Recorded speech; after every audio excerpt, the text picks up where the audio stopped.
Hi everyone. We're back talking more with Jim DeCamp, high school English teacher and Vietnam combat veteran, uh, um, trying to unpack some of these experiences that overlap in the life of Clara Barton.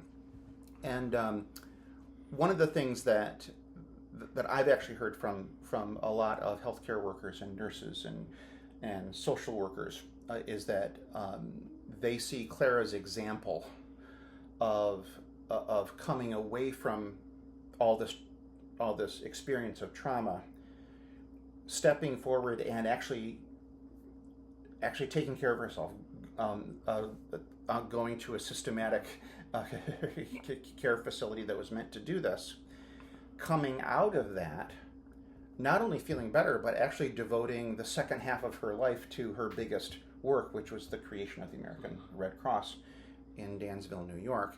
And so there's that that interesting question, I think, of when someone has experienced war trauma, um, what is that moment that happens a year, 2, or 10 years after that, in which folks decide what they need to do with that traumatic experience? What are your thoughts on that? Yeah, it's, whom would she have talked to contemporaneously about her issues? Uh, Maybe the doctors, but everybody after the war was spread out again.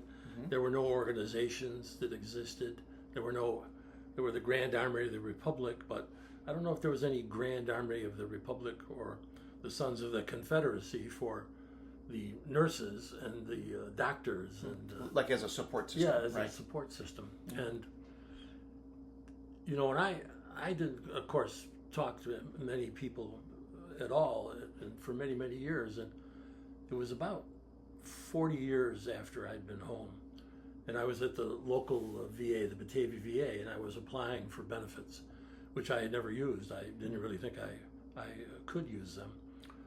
These glasses are VA glasses now, so the benefits are very good. So, and they said to me, well, you've got to meet the social worker. And I said, well, why do I have to meet the social worker? I don't have any issues. I just want benefits. And they said, well, if you're a Vietnam vet, you have to meet the social worker. And all the doors are locked at the Batavia, so the nurse who was with me had to enter the code into the door, and she said, and she shook my hand and said, "Welcome home." And nobody had ever said that to me in 40 years. Wow. Even my family just didn't think to say, Wow. "Welcome home." And I started to cry. And I thought, son of a bitch, I'm going to meet the social worker in 2 minutes here. And I'm out in the hall, and I'm, a 70-year-old man, and I'm in tears. So, there's just, I don't think there was any natural place for her to get post-traumatic help. Right. And nobody got it, of course. I mean, and I don't know what their suicide rate was, but I'm sure it was significant. It's terrible now among my generation. Vietnam veterans are the worst. Statistical, I think a lot of combinations, our age and the tumultuous time that we served. The 60s were tumultuous enough without Vietnam.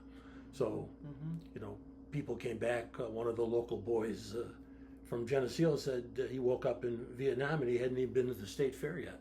So he hadn't been down the road to Syracuse. And he was, 12,000 miles away in the jungle.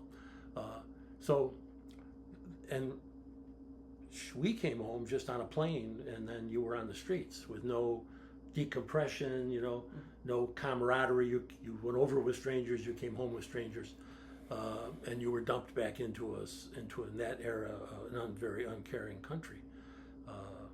She came back into a very triumphant northern country, but I don't know what kind of opportunities she would have had to talk to people before she knew she really needed help.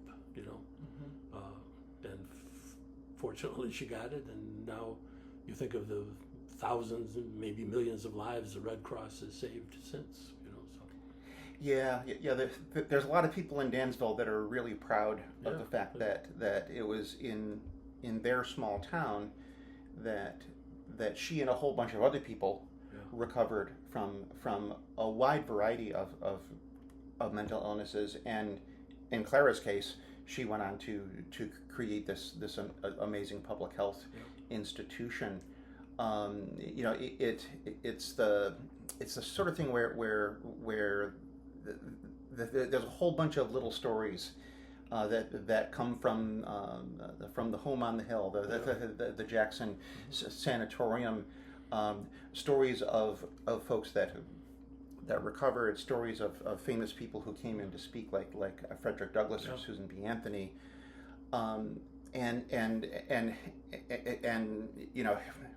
who knows if she had not chosen to methodically take on that therapy.